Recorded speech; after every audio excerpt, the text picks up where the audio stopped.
A blessed and wonderful day to everyone. Welcome to our daily podcast, Hope and Strength for the Journey.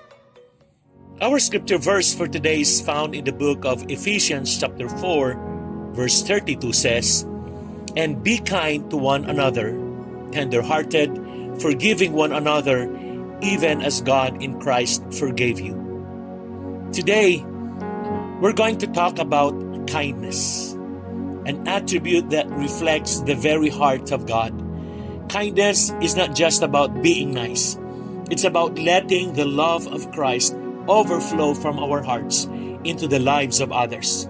When we are kind, we shine the light of Jesus in a dark and hurting world. Amen. Number 1, kindness in our communication. In Proverbs chapter 15 verse 1, a gentle answer turns away wrath, but a harsh word stirs up anger. The first area where kindness shines is in our communication. Words have the power to heal or to hurt. As Christians, our words should be seasoned with grace, bringing encouragement and peace to those around us. Amen. May isang kwento tungkol sa isang batang lalaki na madaling magalit. Binigyan siya ng kanyang ama ng isang supot na mga pako at sinabi na sa tuwing magagalit siya, kailangan niyang magpako ng isang pako sa bakod. Sa unang araw, nakapagpako ang bata ng 37 pako sa bakod. Habang lumilipas ang mga araw, unti-unti ring nababawasan ang dami ng mga pakong ipinapako niya. He discovered it was easier to hold his temper than to drive nails into the fence. Finally, the day came when the boy didn't lose his temper at all. Pagkatapos, inutusan siya ng kanyang ama na bunutin ang isang pako sa tuwing makokontrol niya ang kanyang galit. Nang matapos niya ito, dinala siya ng kanyang ama sa harap ng bakod at sinabi, "Magaling ang iyong ginawa, pero tingnan mo ang mga butas sa bakod. Hindi na ito magiging katulad ng dati. Kapag nagsalita ka ng may galit, nag-iiwan ito ng peklat, katulad nito. Ngunit ang mabait na salita ay nagpapagaling." Amen. Paano po natin i-apply ang mga salitang ito? In our conversations this week, let's choose kindness over harshness. Let our words be gentle, full of compassion, and aimed at building others up rather than tearing them down. Number 2, kindness in our compassion. In Colossians chapter 3 verse 12 says, "Therefore, as God's chosen people, holy and dearly loved, clothe yourselves with compassion, kindness, humility, gentleness, and patience." The second area where kindness should overflow is in our compassion. It's not just about feeling for others. It's about taking action to meet their needs. True kindness moves beyond sympathy to service.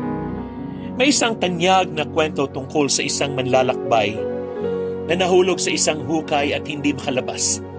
Iba't ibang tao ang dumaan at nagbigay ng kanilang opinyon.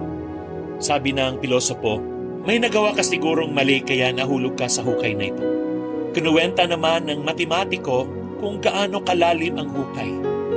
At sinabi ng politiko, kailangan nating magpasa ng batas upang punuan ang mga ganitong hukay. Pagkatapos, dumaan ang isang mabait na Samaritano. Inabot ang kanyang kamay at tinulungan ang lalaki na makalabas ng hukay. Amen. Paano po natin i-apply itong pangalawa, kindness in our compassion? As Christians, our response to those in need should reflect the heart of Christ.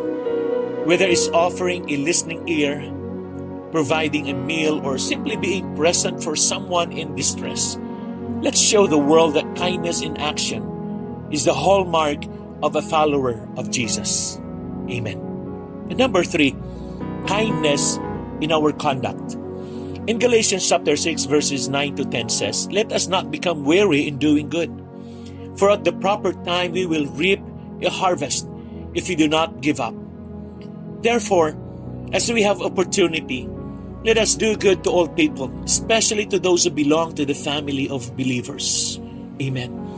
The third area where kindness must be evident is in our conduct. Kindness is more than just isolated acts. It's a lifestyle. It should be part of our daily walk as we reflect Christ in everything we do. Amen. Isa sa pinakamakapangyarihang kwento ng kabaitan sa mga nagdaang taon ay ang kwento ni Chris Rosati. Isang lalaking matapos ma-diagnose na may ALS. ALS is a fatal type of motor neuron disease. Ay nagpasyang gawing layunin ng kanyang buhay ang pagpapalaganap ng kabutihan. Nagsimula siya ng isang kampanya na tinawag na Butterfly Grants, kung saan binibigyan niya ang mga bata ng $50 at inuutusan silang gumawa ng mga random na mabubuting gawain. Ang kanyang layunin ay ipakita ng maliliit na gawa ng kabutihan ay maaring magdulot ng malawak na epekto. Katulad ng pakpak ng paru-paro na maaring lumikha ng alon na umaabot ng higit pa sa inaasahan. Chris' acts of kindness inspired many others to follow in his footsteps, providing that kindness is contagious. Amen. Paano po natin i-apply itong pangatlo, kindness in our conduct? We may not have much, but we all have the ability to be kind in our conduct. The way we treat others in everyday situations, whether at work, in traffic, or in our homes, reflects the kindness of Christ. Let's sow seeds of kindness, knowing that God can use even the smallest act to impact lives. Amen. And as I wind up, kindness is more than just a simple virtue. It is the expression of a heart transformed by Jesus. Through kind communication, compassionate action, and consistent conduct, we have the opportunity to reflect the heart of God in our world. Amen. Sa pagdaan ng linggong ito, maging masigasig tayo sa pagpapakita ng kabutihan sa lahat ng ating makakasalubong. At tandaan na sa pamamagitan ng ating kabutihan, pinakamakapangyarihang na ipapakita ang pag-ibig ni Kristo.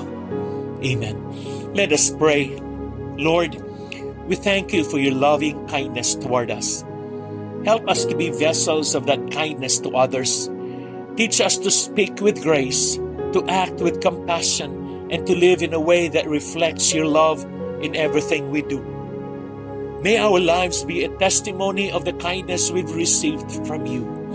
In Jesus' name, amen and amen.